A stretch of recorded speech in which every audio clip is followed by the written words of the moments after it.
百達翡麗 5711J001 維修16。換錶最常見問題：機芯潤滑不足、油泥堆積。324SC 自動水銀機芯潤滑油消耗快，若超過保養週期，油泥會堆積在齒輪、行中、擺輪等部位，增加摩擦，導致走時慢、不穩，嚴重會猝死，引致表停。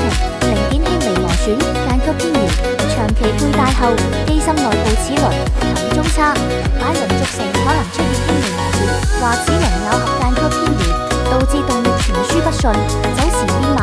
受磁、機心入塵、潮氣侵蝕。一、受磁雖歸螺絲防磁，但機心其他金屬零件會出現走時慢、不穩，消磁後可恢復。二、入塵、潮氣，30米防水較弱，若佩戴時接觸潮氣、灰塵，會導致零件生鏽、摩擦增大，需拆解機芯做除鏽、抹油處理。